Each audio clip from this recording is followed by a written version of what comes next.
Halo Kak Marisa, apa kabar? Baik-baik Steve, apa kabar? Baik, ya thank you ya buat waktunya udah mau jadi bintang tamu di ngos-ngosan Sip-sip. ngobrol-ngobrol santai. Jadi ini episode ketiga. Jadi buat teman-teman yang udah ngikutin dari episode 1, episode 2 ini adalah episode yang ketiga. Kali ini kita bakal ngobrol sama Marisa Saraswati. Kebetulan beliau ini adalah manajerku di Glints ya, jadi brand and community Yep. di Glints. Dan pada kesempatan kali ini kita bakal ngobrol seputar pendidikan, seputar privilege, juga tentang ngerempet dikit-dikit soal generasi sandwich gitu. Oke, jadi kita mulai. Oke, kamar lain jadi manajer tuh ya di Glis. Sebagai brand and community itu kesibukannya Kak Marisa sekarang apa aja nih?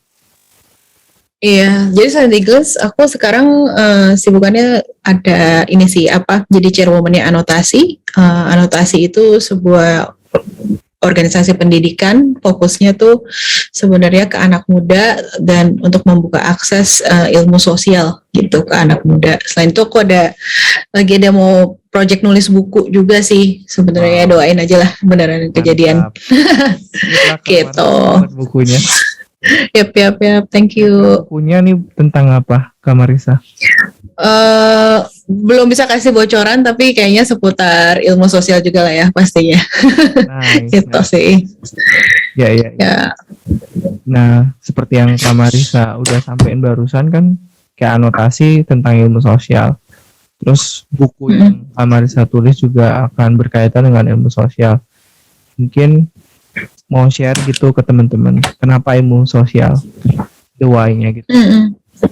Kenapa ilmu sosial ya, sebenarnya personal sih dulu, alasannya personal reasons gitu, karena aku sendiri merasa ilmu sosial itu penting dan punya manfaat buat aku gitu. Jadi kenapa akhirnya juga aku pursue belajar gender, karena ilmu sosial itu ya membuat kita tuh lebih bisa making sense lah tentang diri kita sendiri gitu, tentang juga hubungan kita sama orang lain, tapi juga tentang apa sih yang terjadi di luar sana di dunia gitu.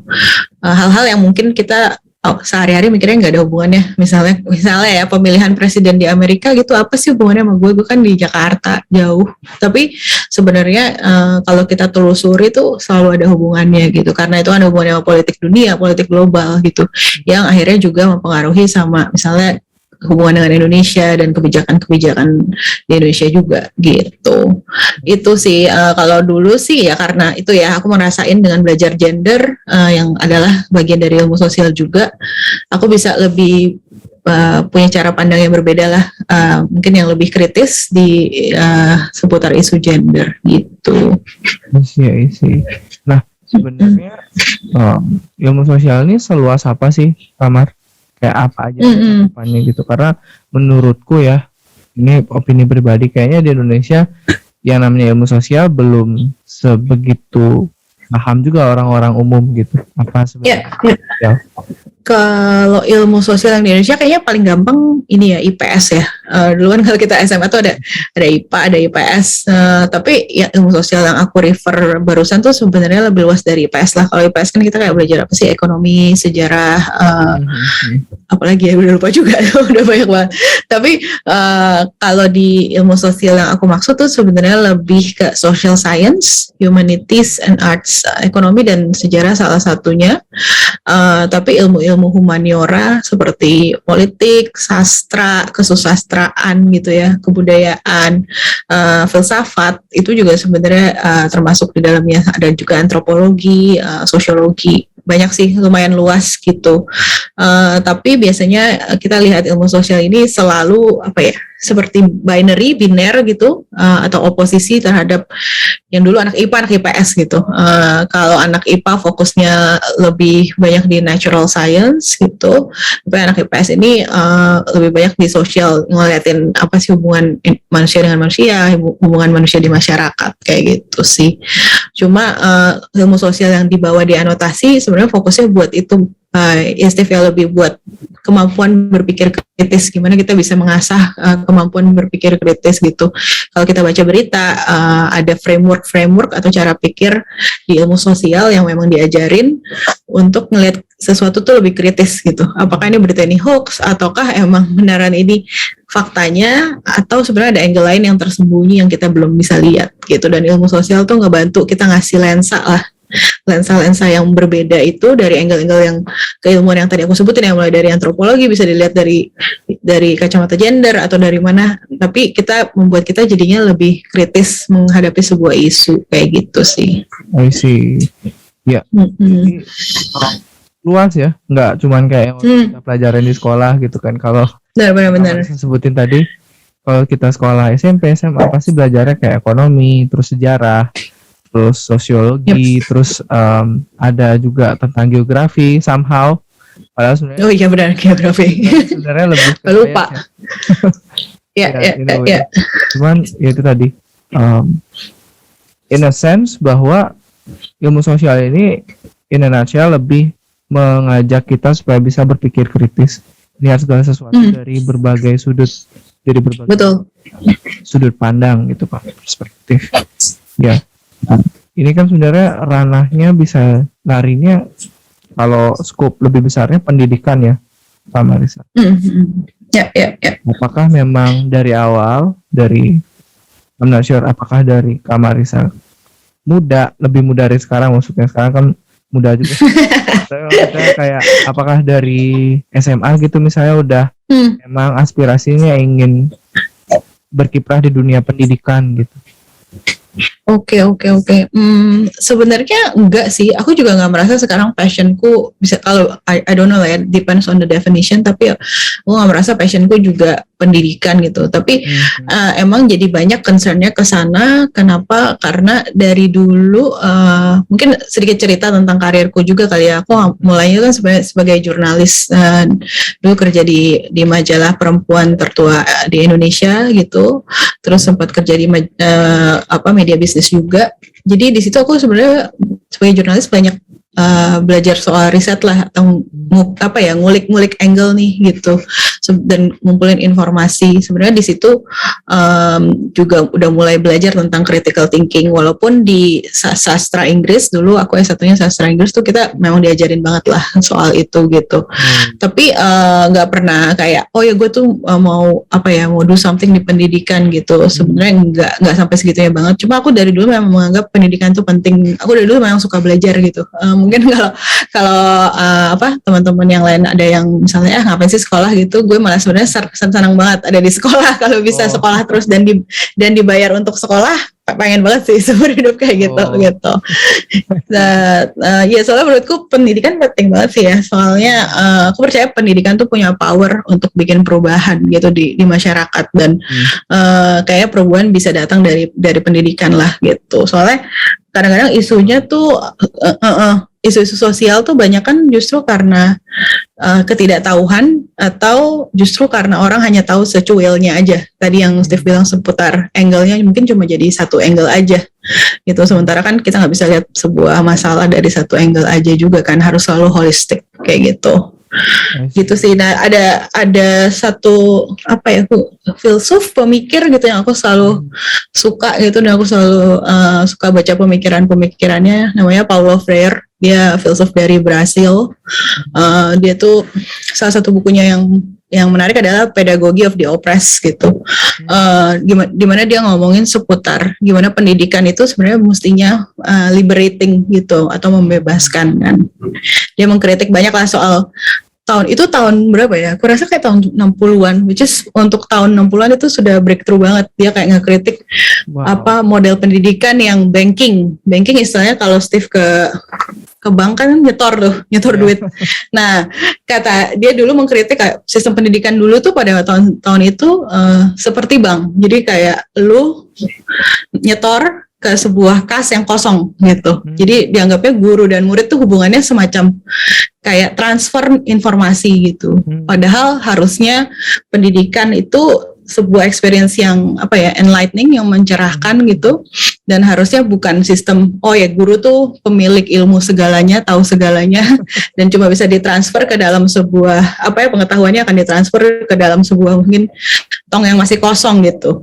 Jadi hanya satu arah. Dan dia untuk tahun itu menurutku sangat breaking through banget ya, sangat visioner banget. Dia bisa lihat bahwa ini bukan the right model for education gitu, karena pendidikan harusnya proses yang tadi enlightening, mencerahkan, dan harusnya dua arah lah setidaknya gitu. Terus juga sih yang aku percayain sekarang gitu, makanya kritik dan berpikir kritis itu penting juga lah, even di dalam pendidikan. Dan disitulah ya, kita bisa lihat gimana bisa ada education yang liberating. I see. Nice. Mantap Kamar. Menarik banget ya kalau kita bicara pendidikan gitu, karena aku pribadi juga sangat tertarik dengan bagaimana desain pendidikan. Sebenarnya gimana sih yang paling efektif gitu? What we can do to make education better gitu.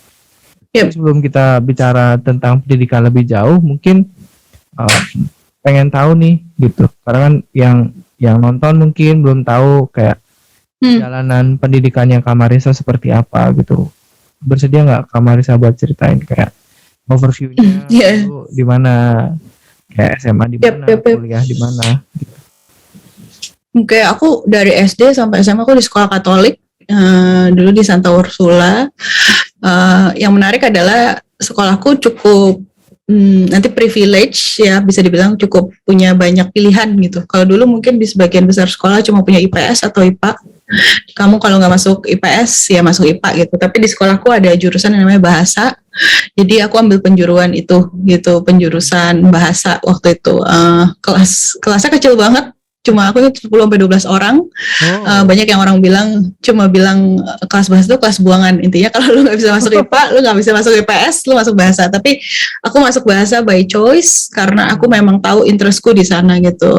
Aku tertarik waktu itu soal sastra gitu, soal ya zaman-zaman galau kali ya, SMA ya, puisi dan gitu-gitu. Itu sesuatu yang menurutku menarik banget, baca seputar Pramudia dan lain-lain gitu. Itu yang ternyata pemikirannya itu sangat progresif lah untuk waktu itu. Nah, terus gitu aku makanya tertarik ngambil sastra Inggris untuk S1-nya. Jadi aku di sastra Inggris UI gitu.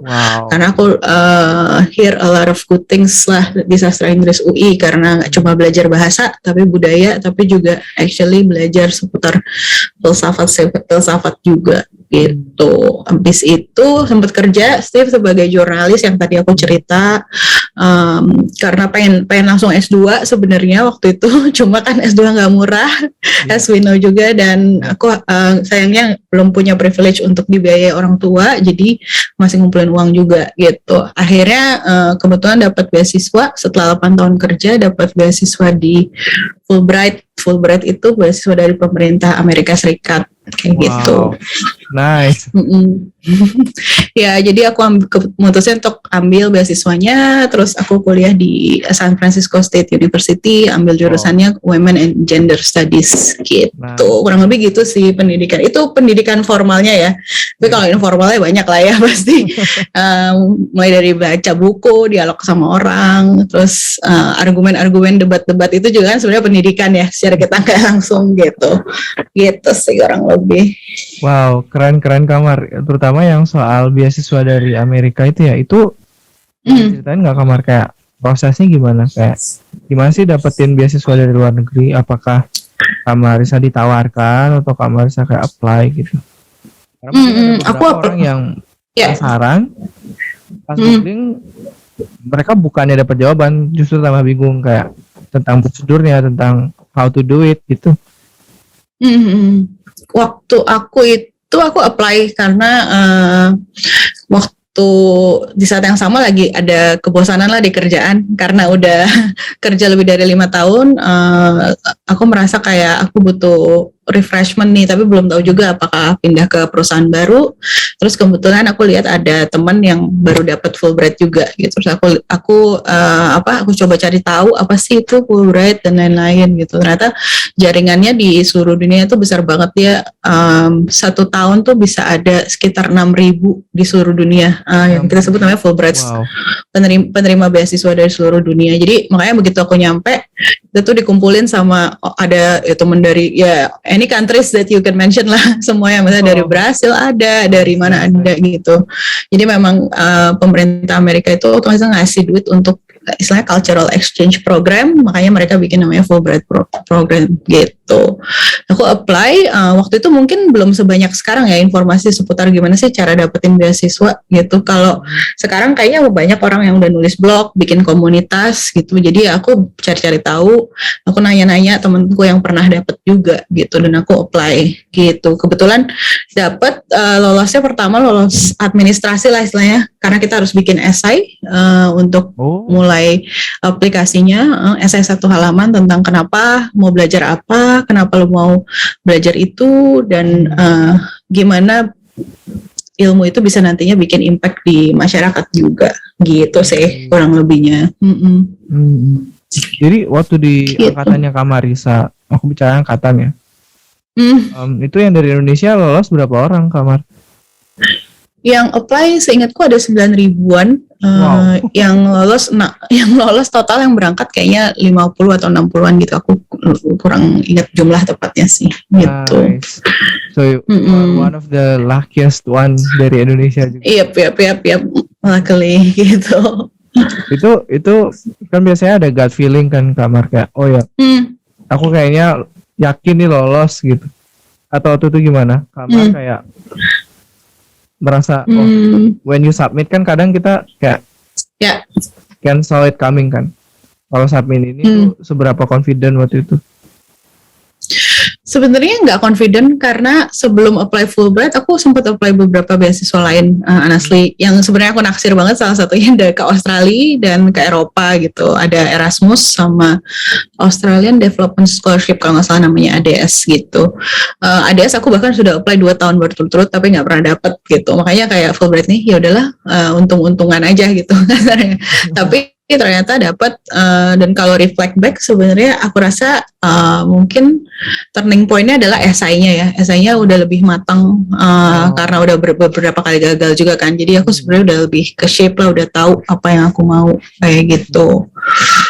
Yep, itu sih. Nah, mungkin kan sebenarnya pattern-nya mirip ya. Kalau sekarang mungkin kemungkinan besar pasti ada seleksi lah.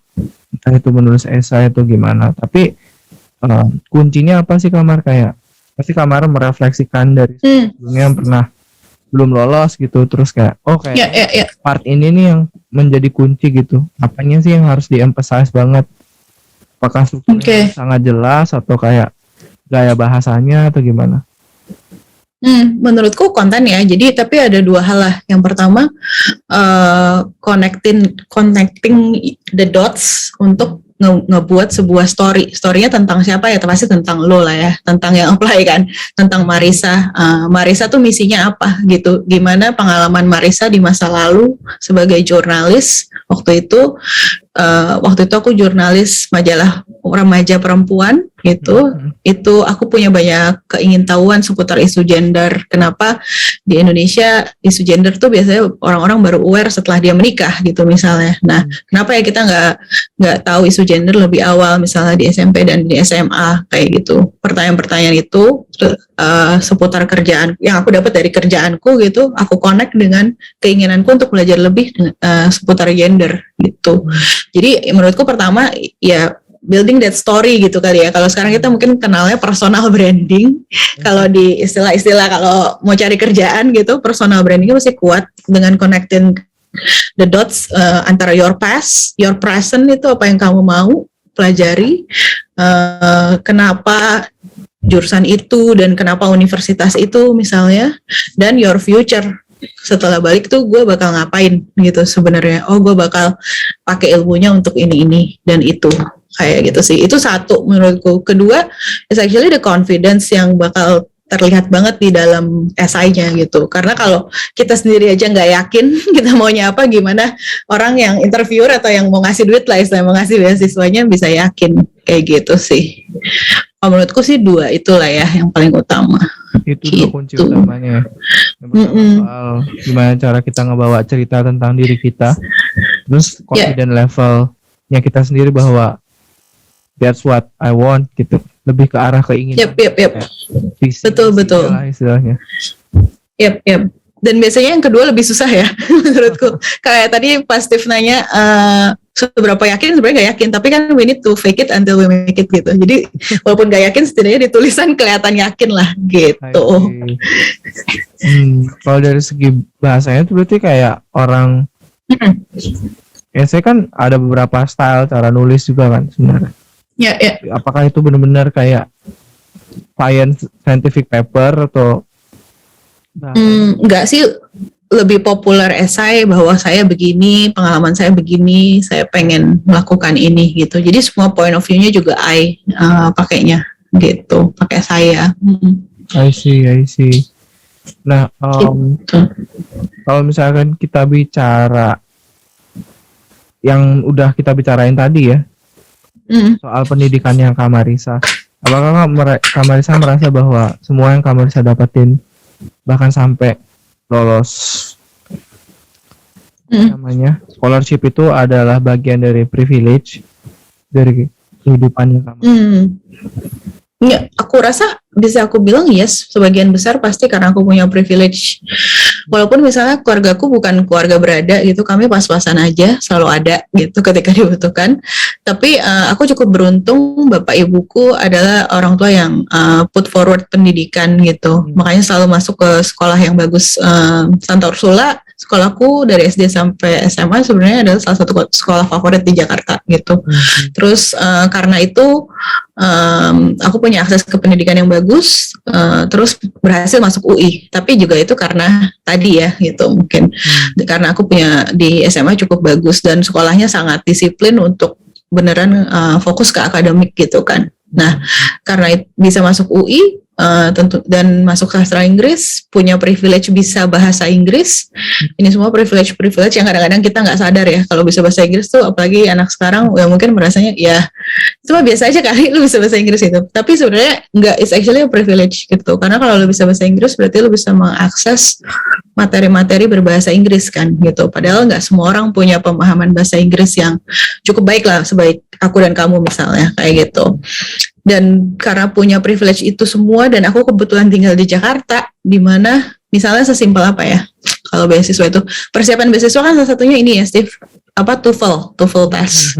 Ya, sesimpel itu aja. Di Indonesia lagi, di Jakarta tuh gampang banget buat cari buku TOEFL, karena lu pergi ke Gramedia juga lu langsung dapat gitu, tinggal beli aja gitu kan. Mau cari bajakannya juga sebenarnya ada gitu kan kasarnya.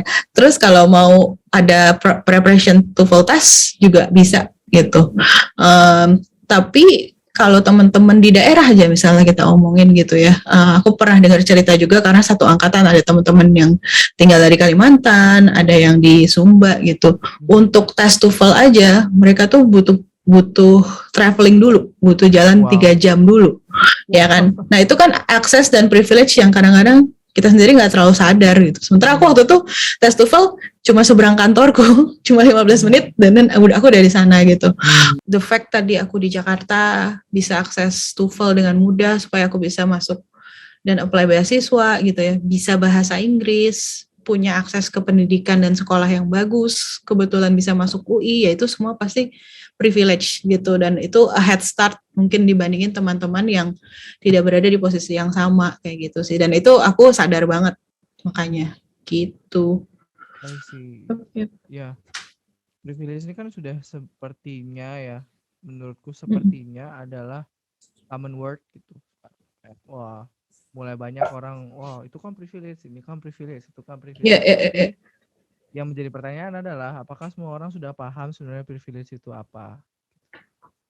Apa sih sebenarnya privilege? Supaya nggak ntar jadi overused word yang orang tuh bahkan nggak tahu maknanya sebenarnya. Tahu artinya.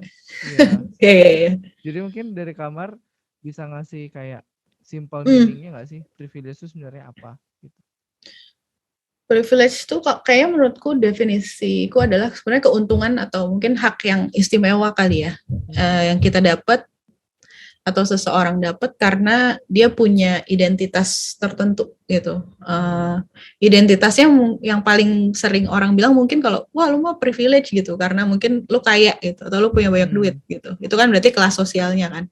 Either kamu kelas menengah bawah atau kelas atas gitu. Biasanya orang akan bilang privilege lu gitu soalnya lu punya ini, punya itu, punya ini gitu. Tapi sebenarnya yang kita nggak sadarin, privilege itu bentuknya nggak cuma soal uang atau status sosial gitu, tapi juga garis keturunan itu juga privilege. Misalnya anak sultan, wah, anak sultan dalam definisi sebenarnya dan definisi sekarang ya gitu. Yeah. Agama juga bisa jadi privilege gitu. Tergantung kamu berada di mana. Misalnya di Indonesia mayoritasnya Muslim dan tentu aja teman-teman yang beragama Muslim biasanya beragama Islam biasanya punya privilege yang lebih gitu. Ras orang Jawa di Indonesia karena cukup dominan menjadi punya keunggulan yang lebih dibanding misalnya orang Tionghoa kayak aku kayak gitu. Gender itu juga bisa jadi privilege. Kenapa? Karena jelas di masyarakat Indonesia yang mostly masih patriarki gitu, laki-laki punya posisi yang lebih tinggi dibanding perempuan. Geografi seperti tadi aku bilang, orang Jakarta gampang akses sana sini ya kan. Ngomongin PCR aja gitu, PCR kalau di depanku nih di apartemenku gampang banget, sebelah kiri PCR, kanan PCR, di bawah ada PCR. Tapi temanku di Sumba satu pulau cuma ada satu tempat untuk PCR kayak gitu. Ya geografi lokasi pasti menentukan juga kan apakah kamu punya privilege atau enggak kayak gitu. Itu sih yang mesti kita sadarin juga. Tapi kayaknya yang paling penting adalah privilege itu means power. Jadi mesti hati-hati banget nih, how do you use that power kan gitu. Jangan sampai privilege yang kita punya malah kita pakai buat manipulasi orang atau malah eksploitasi orang kayak gitu sih. Iya. Tapi ini nih yang menarik sebenarnya, kayak privilege itu sebenarnya power ya, kondisi yang istimewa yang dimiliki seseorang dan orang lain belum tentu punya gitu. Apakah itu selalu hal yang positif, in a way, maksudnya positif di pandangan masyarakat, atau adakah sesuatu yang sebenarnya hal yang di mata masyarakat itu dianggap suatu hal yang negatif atau merugikan, tapi sebenarnya itu bisa juga dianggap sebagai privilege? Ya, I think mostly di sini negatif ya konotasinya kali ya, kalau biasanya di privilege di dalam masyarakat gitu. Tapi menurutku really depends on bagaimana kita menggunakan privilege itu lagi sih. Apakah kita menggunakannya, tadi poinku, untuk sesuatu yang mungkin lebih baik, atau justru kita menggunakannya untuk mengambil lebih banyak keuntungan. Karena kan sebenarnya privilege ini sudah head start kan tadi yang aku bilang. Tapi apakah itu akan digunakan untuk menjatuhkan orang lain lagi, atau bahkan membuat orang jauh lebih terbelakang, atau justru membantu orang lain untuk maju bareng kita lah istilahnya gitu. Jadi menurutku really depends on how you use your privilege gitu. Makanya kan kayak sekarang banyak tuh istilah-istilah check your privilege, always check your privilege, right? And how you use, yang paling penting sebenarnya and how you use your privilege lah gitu. Iya, sekarang misalnya nih aku ambil contoh, ada orang yang lahir di keluarga yang abusive gitu orang tuanya. Terus karena dia lahir di keluarga yang abusive, dia akhirnya bisa menulis sebuah buku tentang pengalaman hidupnya dia, karena orang tuanya memberikan kekerasan secara fisik maupun verbal maupun mental gitu kan, dan bukunya tuh laris terjual gitu misalnya. Apakah punya orang tua yang abusive ini akhirnya menjadi sebuah privilege bagi dia? Wah, itu tricky banget ya. Tapi kayak menurutku nggak bisa dibilang itu privilege ya, karena itu sebenarnya tidak menguntungkan dia kan. Kalau privilege kan tadi itu sebuah hak istimewa di mana posisimu sebenarnya berada di either lebih depan atau lebih atas dibanding orang lain, yang tadi Steve bilang juga gitu. Tapi kayak kalau di case yang baru disebutin, sebenarnya tidak menguntungkan karena posisinya justru ada di belakang, karena dengan harm secara emosional, secara psikologis, dan juga mungkin secara fisik sebenarnya ada di belakang. Tapi mungkin bagaimana dia bisa nge-twist dan kayak beneran ngebalikin keadaan kali ya, itu yang akhirnya membuat dia berhasil kan. Tapi bukan karena dia punya, istilahnya udah nyolong start nih. Kalau privilege kan kalau orang lari dia udah nyolong start dulu sebenarnya kayak gitu menurutku ya.